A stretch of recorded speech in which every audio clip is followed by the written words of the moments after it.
Governor ప్రసంగంపై నేడు నీతులు చెబుతున్న సీఎం రేవంత్ కు బీఆర్ఎస్ పాలనలో ఏం చేశారో గుర్తుందా? కేసీఆర్ పై అవాకులు చవాకులు వాగేందుకే అసెంబ్లీ సెషన్స్ పెట్టారా?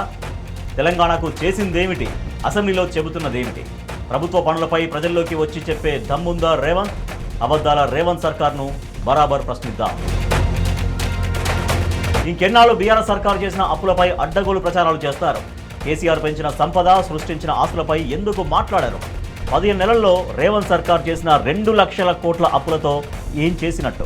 రేవంత్ సర్కారు చేసిన అప్పులతో రాష్ట్రంలో ఏం సంపద సృష్టించింది? దగులుబాజీ సర్కార్ను బరాబర్ ఎండగడదాం. పంట బోనస్ ఎక్కడిస్తున్నారు? రుణమాఫీపై ఇంకెన్నాళ్ళు అబద్ధాలు చెబుతారు? రైతుల ఆత్మహత్యలు రేవంత్ సర్కారు పాపం కాదా? 32 సార్లు ఢిల్లీకి వెళ్లి రాష్ట్రానికి రేవంత్ తెచ్చిన నిధులెన్ని? సాధించిన హక్కులేంటి? ప్రశ్నించే గొంతులు నొక్కడమేనా ప్రజాపాలన? కేసీఆర్ చర్చకు రావాలంటున్న రేవంత్కు ప్రజల మధ్య చర్చించే దమ్ముందా? దుర్మార్గ పాలనను బరాబర్ వేదికగా నిలదీద్దాం.